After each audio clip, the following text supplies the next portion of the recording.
Well, a hot and humid afternoon is turning into what will likely be a stormy evening over southern Missouri and eventually into northern Arkansas. On radar right now, not a lot to point out locally, but we've got a couple of thunderstorms that have fired up very quickly here over the last half hour. We've got one storm passing through the Lewisburg area. Again, you can see it tracking northeast.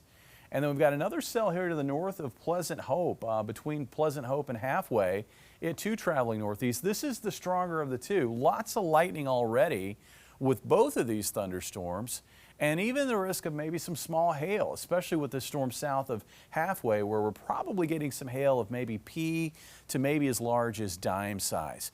And that's going to be one of the concerns. Here's our setup. We've got, again, watches blanketing southern Missouri now. Into northwest Arkansas, that watch through midnight tonight, cold front to the northwest, and we've got a lot of instability out ahead of that front. There's also some upper level energy, I think, in play right now, and maybe even the leftovers of that band of clouds that came into the area earlier today, kind of settled on top of I-44. I think that too may be playing a role in why storms are going to want to tend to favor developing along I-44 initially and then building southeast throughout the night tonight. Now, the setup also features some stronger wind energy in the atmosphere, particularly from central Missouri and north. That's where there's maybe a greater chance for these storms to organize a bit more, and there will be a risk of large hail, maybe up to quarter size, damaging winds up to 60 miles per hour with a few of these cells tonight.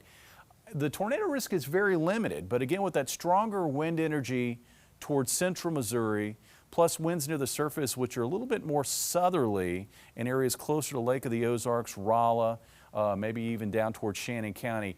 That may help with a very limited tornado risk, especially with these initial storms this evening. Here's a look at what I think is a model that's doing a pretty good job with the current development.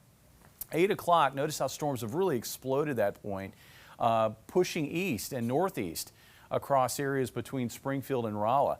That activity will continue to track off toward the east and northeast with additional development along I-44 back into northeast Oklahoma. At midnight tonight, we'll still have scattered thunderstorms. I think the severe weather risk by that point winding down, but still scattered strong thunderstorms that will gradually drop south across northern Arkansas later tonight. Tomorrow, we start off with some cloud cover possibly, but much of the day looks mostly sunny. But yes, we're watching for maybe another round of storms overnight Friday night into Saturday morning. Rainfall totals could be very heavy with some of this thunderstorm activity, so we'll have to watch that as well with some totals maybe in excess of 1 inch. Temperatures tonight dropping into the low 70s. Highs tomorrow with the sunshine. It's still going to be hot. Maybe not as humid, but still hot with highs in the low to mid 90s across the area. Again, additional storms expected Friday night into Saturday. Highs near 90 on Saturday. We're finally going to, I think, knock out the humidity, knock out the rain chances for the most part, and knock out this heat. We're going into another run of lows in the low 60s and highs in the low to mid 80s. 61 caught my eye. All right, heading in the right direction. Thank you, Jamie. About 100 people